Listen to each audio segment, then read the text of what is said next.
അക്ലോറയുടെ പുതിയൊരു വീഡിയോയിലേക്ക് എല്ലാവർക്കും സ്വാഗതം. അപ്പോ LP, UP അറബിക് പരീക്ഷ കഴിഞ്ഞു അല്ലെ? കഴിഞ്ഞു എന്ന് പറയുമ്പോൾ നിങ്ങൾക്ക് സന്തോഷമാണോ അതോ വേണ്ടത്ര നല്ല രൂപത്തിൽ എക്സാം എഴുതാൻ പറ്റാത്തൊരു വിഷമമാണോ നിങ്ങൾക്കുള്ളത് അല്ലെ? അല്ലെങ്കിൽ കാണാം പലരുടെയും ഫേസ് കാണാം, വേണ്ടുന്ന നല്ല രൂപത്തിൽ എക്സാം എഴുതാൻ പറ്റാത്ത വിഷമമൊക്കെ നിങ്ങളുടെ മുഖത്തുണ്ട് അല്ലെ? അപ്പോ പലരും ചോദിച്ച ഒരു സംഭവം സർ, ഈ കട്ട് ഓഫ് എത്രയാണ്, ഇതിന്റെ റിസൾട്ട് എപ്പോഴാണ് വരുന്നത് ചോദിക്കുന്നുണ്ട്. അതോടൊപ്പം തന്നെ ചോദിക്കുന്നത് പ്രത്യേകിച്ച് LP-യുടെ ക്വസ്റ്റ്യൻ പേപ്പറെ കണ്ടപ്പോൾ ചോദിക്കുന്നത്, സർ ഇനി ഞങ്ങളെപ്പോലുള്ളവർ എക്സാം എഴുതിയിട്ടുണ്ടെങ്കിൽ നേടാൻ പറ്റുന്നതാണോ, എന്താണ് ജോലിയിൽ കയറാൻ പറ്റുന്നതാണോ? കാരണം എന്താണ്, ആ ഒരു ടഫ് ലെവലിലുള്ള ക്വസ്റ്റ്യൻസ് അല്ലേ കൊടുക്കുന്നത്, ടൈം മാനേജ്മെന്റ് ചെയ്യാൻ സാധിക്കുന്നില്ല, ടൈം ഒത്തിരി വേണ്ടി വരുന്നു എന്നൊക്കെ പറഞ്ഞുകൊണ്ട് കുട്ടികൾ പറയാറ്. ഇവിടെ നിങ്ങൾ മനസ്സിലാക്കേണ്ട ഒരു വസ്തുത, ഇനി സിലബസ് മാത്രം പഠിച്ചാൽ ഒരു നല്ല റാങ്ക് നേടാൻ നമുക്ക് സാധിക്കും. സിലബസ് മാത്രം പഠിച്ച് പിന്നെ എന്താണ് ചെയ്യേണ്ടത് ഞാൻ വഴിയെ പറഞ്ഞുതരാം. എന്താണ് ചെയ്യേണ്ടതെന്ന് ഇവിടെ അത് നിങ്ങൾക്ക് കുട്ടികൾ ചോദിച്ചത് കട്ട് ഓഫ് മാർക്കാണ്. ഈ LP-UP-യുടെ കട്ട് ഓഫ് മാർക്ക് എങ്ങനെയായി? ഇപ്പൊ നമുക്കറിയാം, LP പരീക്ഷ വെച്ച് നോക്കുമ്പോൾ UP അത്ര ടഫ് ആണെന്ന് നമുക്ക് പറയാൻ സാധിക്കില്ല. LP എക്സാം തന്നെ കുറച്ച് സമയം അധികം നമുക്ക് വേണ്ടി വരും അല്ലെ? ഒത്തിരി കുട്ടികൾക്ക് വേണ്ട ഒരു നല്ല രൂപത്തിൽ പെർഫോം ചെയ്യാൻ സാധിച്ചിട്ടില്ല. പലർക്കും മുഴുവൻ ചോദ്യങ്ങളും അറ്റൻഡ് ചെയ്യാൻ സാധിച്ചിട്ടില്ല, അത് അറ്റൻഡ് ചെയ്തിട്ടില്ല.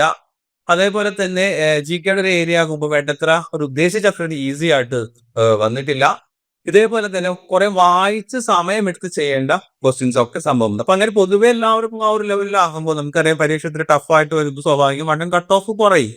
ഈസി ആകുമ്പോൾ കട്ട് ഓഫ് അതിനനുസരിച്ച് കൊടുക്കും. അതിനെ വെച്ച് നോക്കുമ്പോൾ LP-ക്ക് ഒരു 50-55 നമുക്ക് എന്ത് ചെയ്യാം, കട്ട് ഓഫ് പ്രതീക്ഷിക്കാം. പക്ഷെ ഇതിന്റെ ഒരു ഒഫീഷ്യൽ ആയിട്ടുള്ള അല്ലെങ്കിൽ ഫൈനൽ ആയിട്ടുള്ള കട്ട് ഓഫ് നമുക്ക് അറിയാൻ സാധിക്കുന്നതിന്റെ ഷോർട്ട് ലിസ്റ്റ് വരുമ്പോഴാണ്. ഒരു സാധാരണ PSC ഇപ്പൊ എല്ലാ കാര്യങ്ങളും എന്താണ് സ്പീഡാണ്, മുമ്പത്തെ പോലെ അങ്ങനെയല്ല. ഒരു 3-4 മാസത്തിനുള്ളിൽ തന്നെ ഷോർട്ട് ലിസ്റ്റുകൾ ഒക്കെ നമുക്ക് എന്ത് ചെയ്യാം, പ്രതീക്ഷിക്കാവുന്നതാണ് കേട്ടോ. LP-യുടെ ആ ഒരു ലെവലിലേക്ക് വരുന്നത്. LP വെച്ച് നോക്കുമ്പോൾ UP അത്ര ടഫ് ആണെന്ന് നമുക്ക് പറയാൻ സാധിക്കുന്നു.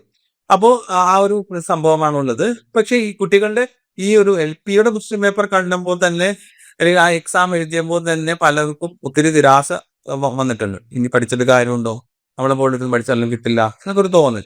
അത് നമ്മുടെ തോന്നൽ മാത്രമാണ്. നമ്മൾ ഏതൊരു പരീക്ഷയും എങ്ങനെയാണ് വരുന്നത് എന്നതിനനുസരിച്ച് കൊണ്ട് നമ്മളൊന്ന് പ്രാക്ടീസ് ചെയ്തിട്ടുണ്ട് എങ്കിലും, നമ്മളൊന്ന് പരിശ്രമിച്ചിട്ടുണ്ടെങ്കിൽ കിട്ടാവുന്നതേ ഉള്ളൂ. നിങ്ങൾക്കറിയാം, UP HSC അറബിക് പോലെയല്ല സാധാരണ LP എക്സാം തന്നെ. അത് കുറച്ചും കൂടി ഒരു ടഫ് ആകുന്ന രൂപത്തിൽ, കുറച്ചൊക്കെ ചിന്തിച്ച് എഴുതാവുന്ന രൂപത്തിലാണ് LP കൊടുക്കുന്നത്.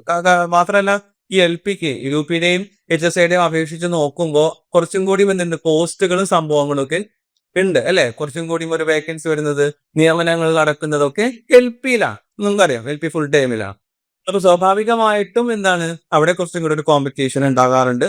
പരീക്ഷകളൊക്കെ തന്നെ മുമ്പത്തെ പരീക്ഷ നോക്കുമ്പോൾ തന്നെ മറ്റുള്ളതിനെ അപേക്ഷിച്ച് UP അറബിക് ആയതാൽ HSC അറബിക് ആയതാൽ അപേക്ഷിച്ച് നോക്കുമ്പോൾ കുറച്ച് ടഫൊക്കെ ഉണ്ട്.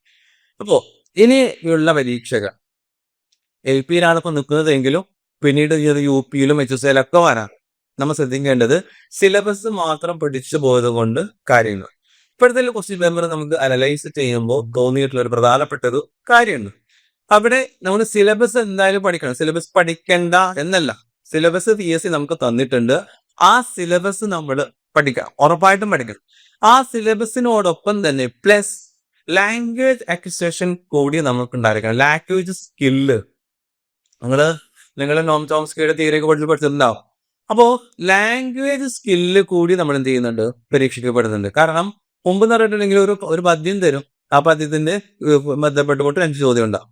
ആ പദ്യം ഇത് പഠിച്ചു കഴിഞ്ഞിട്ടുണ്ടെങ്കിൽ, മനസ്സിലാക്കി കഴിഞ്ഞാൽ, ആശയം മനസ്സിലാക്കി കഴിഞ്ഞാൽ 5 ചോദ്യം നമുക്ക് എന്ത് ചെയ്യാൻ പറ്റും, ഒന്ന് ശ്രമിച്ച ആൻസർ ഒക്കെ ചെയ്യാൻ പറ്റുന്നതേ ഉള്ളൂ. പക്ഷെ ഇപ്പൊ അങ്ങനെ, അപ്പൊ ടൈം കുറേ മതി. ഇപ്പൊ അങ്ങനെയല്ല, ഓരോ ചോദ്യത്തിനും എന്താണ്, ഒന്നെങ്കിൽ ഒരു പദ്യം, അല്ലെങ്കിൽ ഒരു ഗദ്യം, അല്ലെങ്കിൽ ഒരു ഹദീസ്, ഇത് വായിച്ചിട്ട് ഇനി അത് മാത്രമല്ല, ഈ ഓപ്ഷനുകൾ നോക്കിക്കഴിഞ്ഞാൽ നിങ്ങൾക്ക് കാണാൻ പറ്റും എന്താണ്, വരികളാണ് കിടക്കുന്നത് അല്ലേ? ചിലപ്പോ ഒരു മുസ്ലിം ഒരു പേജ് തറച്ചൊരു ക്വസ്റ്റ്യനായിരിക്കുള്ളൂ. അപ്പോൾ സ്വാഭാവികമായിട്ടും ഇതൊക്കെ കാണുമ്പോൾ നമുക്ക് എന്തുണ്ടാവും, ഒരു ഡീമോട്ടിവേഷൻ ഉണ്ടാവും. ഇത് ഞാൻ എങ്ങനെ വായിച്ചത്, ഇത്ര സമയമുള്ളൂ, ടെൻഷൻ പ്ലസ് ചൂട്, ഇതൊക്കെ ആകുമ്പോൾ എങ്ങനെയെങ്കിലും പരീക്ഷ കഴിഞ്ഞ് പോകാൻ നമുക്ക് തോന്നും. ഇവിടെ നിങ്ങൾ ശ്രദ്ധിക്കേണ്ടത്, സിലബസ് പഠിക്കുന്നതോടൊപ്പം ഇനിയുള്ള പരീക്ഷകൾ കഴിഞ്ഞു നിരാശപ്പെട്ടിട്ട് കാര്യം, ഇനിയുള്ള പരീക്ഷകൾ എന്ന് ശ്രദ്ധിക്കേണ്ട ഒരു കാര്യം എന്താണ്, നിങ്ങൾക്ക് ലാംഗ്വേജ് സ്കില്ല് കൂടി നിങ്ങളുടെ എടുക്കാം. പലരും പ്രിലിമിനറി കഴിഞ്ഞുള്ള, കാരണം പ്രിലിമിനറി പ്ലസ് കഴിഞ്ഞിട്ടാണ് ഒരു LP-യുടെ ക്വാളിഫിക്കേഷൻ വരുന്നത്. അതുകൊണ്ട് തന്നെ പലർക്കും എന്ത് ചെയ്യുക, ലാംഗ്വേജ് സ്കില്ല് നിങ്ങൾക്ക് ഉണ്ടാവില്ല. നമുക്കൊരു ഒരു പദ്യം കണ്ടാൽ, ഒരു ഗദ്യം കണ്ടാൽ മുഴുവനായിട്ടും അതിന്റെ അർത്ഥം മനസ്സിലായില്ലെങ്കിലും ഒരു 80-90% നമ്മൾ എന്ത് ചെയ്യണം, മനസ്സിലാക്കിയിരിക്കണം. എങ്കിൽ മാത്രമേ ഓപ്ഷനുള്ള ആശയത്തിലേക്ക് വരാൻ ആൻസർ കണ്ടെത്താനും സാധിക്കൂ. ഇപ്പൊ 2 കാര്യങ്ങളൊന്നും ശ്രദ്ധിക്കേണ്ടത്. ഒന്നാമത്തേത്, സിലബസ് നിങ്ങൾ പഠിക്കുക. ഓക്കെ, സിലബസിനോടൊപ്പം തന്നെ ലാംഗ്വേജ് സ്കില്ല് കൂടി നിങ്ങൾ നേടുക കേട്ടോ. ലാംഗ്വേജ് അക്വിസിഷൻ ട്രെയിനിങ് നമ്മൾ ഇനിയുള്ള നമ്മുടെ LP UP ബാച്ചുകൾ ആകട്ടെ നമ്മൾ കൊടുക്കുന്ന സംഭവമാണ്. സിലബസിനോടൊപ്പം തന്നെ ഈ പറഞ്ഞ ലാംഗ്വേജിൽ സ്കില്ല് നേടിയെടുക്കാനുള്ള ട്രെയിനിങ് കൂടി. അതുപോലെ ഞാൻ നേരത്തെ പറഞ്ഞ പോലെ എങ്ങനെയാണെന്ന് ചോദിച്ചിട്ടുണ്ടെങ്കിൽ, ഒരു പദ്യം തന്ന, ഒരു ഗദ്യം കണ്ട, അതിന്റെ ആശയം ഒരു 70-80% നിങ്ങൾക്ക് മനസ്സിലാക്കിയെടുക്കാൻ പറ്റുക. അതുപോലെ തന്നെ അതിന്റെ ഓപ്ഷൻ മനസ്സിലാക്കിയെടുക്കാൻ പറ്റുക. പിന്നെ നമ്മുടെ ലോജിക്കൽ തിങ്കിങ്ങിന് പറ്റുന്ന ക്വസ്റ്റ്യൻസ് ഉണ്ടാവും. ചിലപ്പോൾ ചില ലെറ്റേഴ്സ് ഒക്കെ കൊടുത്തിട്ട് ഇവിടെ ഓട് വൺ ഏതാണ് പിന്നെ. അപ്പൊ ആ ടൈപ്പിലുള്ള ഒരു ട്രെയിനിങ് കൂടി എന്ത് ചെയ്യുക, ഒരു കോച്ചിങ് കൂടി അവിടെ കൊടുക്കുക. അത് എന്നുള്ള രൂപത്തിൽ ഇനിയുള്ള അടുത്തൊരു LP UP, ഇനിയും അടുത്ത LP UP ഒക്കെ പിടിക്കാൻ സാധ്യതയുണ്ട്. കാരണം ചില ലിസ്റ്റുകളൊക്കെ തീരാനായിട്ടുണ്ട് അല്ലെ, പാർട്ട് ടൈം ആയിരുന്നാലും ഫുൾ ടൈം ആയിരുന്നു. അപ്പൊ ഇനിയും ഇതേപോലെ നോട്ടിഫിക്കേഷൻ വരും. ഇനിയും ഒരു നിരാശ നിങ്ങൾക്ക് വരാതിരിക്കാൻ നിങ്ങൾ 2 കാര്യം ശ്രദ്ധിക്കുക. സിലബസ് പഠിക്കുക, അതോടൊപ്പം തന്നെ ലാംഗ്വേജ് സ്കില്ല് കൂടി നിങ്ങൾ നേടിയെടുക്കുക. ലാംഗ്വേജ് സ്കില്ല് മുഴുവനായിട്ടൊന്നും നേടിയെടുക്കാൻ പറ്റില്ല, കാരണം വർഷങ്ങളോടെ കൊണ്ട് നമുക്ക് നേടിയെടുക്കുന്ന സംഭവമാണ്.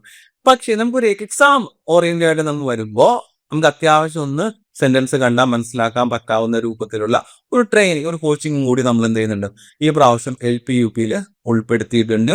അപ്പോ അത് മാത്രമല്ല, അതിനകത്ത് ഞാൻ നേരത്തെ പറഞ്ഞതുപോലെ ഒരു ലോജിക്കൽ തിങ്കിങ് വരുന്ന ക്വസ്റ്റ്യൻസ് ഒക്കെ വരുന്നുണ്ട്. അപ്പൊ അതെങ്ങനെ പ്രാക്ടീസ് ചെയ്യണം. മാത്രമല്ല, ഈ വലിയ ക്വസ്റ്റ്യൻസ് വന്നാൽ ടൈം മാനേജ്മെന്റ് എങ്ങനെ നിങ്ങൾ ചെയ്യണം, എങ്ങനെ ടൈം മാനേജ് ചെയ്തുകൊണ്ട് എന്ത് ചെയ്യാം നിങ്ങൾക്ക് അത് അറ്റൻഡ് ചെയ്യാൻ സാധിക്കും എന്നുള്ള ഒരു ട്രെയിനിങ്, ഒരു പ്രാക്ടീസ് സെക്ഷൻ കൂടി ഉൾപ്പെടുത്തിക്കൊണ്ടാണ് നമ്മുടെ പുതിയ LP UP ബാച്ച് എന്ത് ചെയ്യുന്നത്, സ്റ്റാർട്ട് ചെയ്യുന്നത്. അപ്പൊ അതിന്റെ കൂടുതൽ ഡീറ്റെയിൽസ് അറിയാൻ നിങ്ങൾക്ക് എന്ത് ചെയ്യാം, സ്ക്രീനിൽ കാണുന്ന നമ്പറിൽ കോൺടാക്ട് ചെയ്യാം. സിലബസ് പഠിക്കണം, അത് ഉറപ്പാണ് കേട്ടോ. ഇത് മാത്രം പഠിച്ചിട്ട് പോലെ സിലബസ് എന്തായാലും നിങ്ങൾ പഠിക്കണം. അപ്പോൾ ഈ ലാംഗ്വേജ് അക്വിസിഷൻ ട്രെയിനിങ് എന്ന് പറഞ്ഞാൽ റിലേറ്റിംഗ് എന്ന് പറയുന്ന ഒരു സംഭവം കൂടി നമ്മൾ സ്റ്റാർട്ട് ചെയ്യുന്നുണ്ട്. അത് ഫുൾ ആയിട്ട് നിങ്ങൾക്ക് വേണ്ടി പാക്കേജ് ആയിട്ട് അങ്ങനെ എടുക്കാം, അങ്ങനെ പഠിക്കാം. അതല്ല ലാംഗ്വേജ് സ്കില്ല് മാത്രം ഇടണമെങ്കിൽ അങ്ങനെ സെപ്പറേറ്റ് ആയിട്ട് നിങ്ങൾക്ക് എടുക്കാം. അതിന്റെ കൂടുതൽ ഡീറ്റെയിൽസ് അറിയാൻ സ്ക്രീനിൽ കാണുന്ന നമ്പറിൽ കോൺടാക്ട് ചെയ്യുക. നിരാശപ്പെട്ട് കഴിഞ്ഞിട്ടുണ്ടെങ്കിൽ നിരാശപ്പെട്ടിരിക്കാനേ നമുക്ക് തീർന്നു സമയം ഉണ്ടാവുമോ. നിങ്ങൾക്കൊരു ഗവൺമെന്റ് ടീച്ചർ ആകണമെന്ന് നിങ്ങൾ ആഗ്രഹിക്കുന്നുണ്ടെങ്കിൽ ആ ആഗ്രഹത്തിന്റെ പിന്നാലെ തന്നെ നിങ്ങൾ പോകും. കിട്ടുന്നത് വരെ ആ ആഗ്രഹത്തിന്റെ പിന്നാലെ തന്നെ നിങ്ങൾ കൂടുക. വെറുതെ കൂടുകയല്ല, കൃത്യമായിട്ടുള്ള പരിശീലനത്തിലൂടെ, കൃത്യമായ പഠനത്തിലൂടെ മുന്നോട്ട് പോകുക കേട്ടോ. അപ്പോൾ അതിന്റെ കൂടുതൽ ഡീറ്റെയിൽസ് അറിയാൻ നിങ്ങൾ സ്ക്രീൻ കാണുന്ന നമ്പറിൽ കോൺടാക്ട് ചെയ്യുക. നിരാശപ്പെടേണ്ട, നേരത്തെ തന്നെ പഠിച്ചോളൂ. മെഡലി നേരത്തെ പഠിക്കാനുള്ള കഴിവുള്ള കുട്ടികളാണെങ്കിൽ ഓക്കെ, അങ്ങനെ പഠിച്ചോളൂ. പക്ഷെ നേരത്തെ തന്നെ നിങ്ങൾ സ്റ്റഡി തുടങ്ങും. ഒരിക്കലും നോട്ടിഫിക്കേഷൻ വന്നിട്ട് പഠിക്കാം എന്ന് നിങ്ങൾ വിചാരിക്കരുത്. അങ്ങനെ വിചാരിക്കരുത്. നിങ്ങൾക്ക് ആത്മാർത്ഥമായിട്ട് നിങ്ങൾ ആഗ്രഹിക്കുന്നുണ്ടെങ്കിൽ നേരത്തെ തന്നെ നിങ്ങൾ പഠനം തുടങ്ങാം. അപ്പൊ ഇതിനെ കൂടുതൽ അപ്ഡേഷൻസ് കാര്യങ്ങൾ നിങ്ങൾ അറിയിക്കുന്നതായിരിക്കും.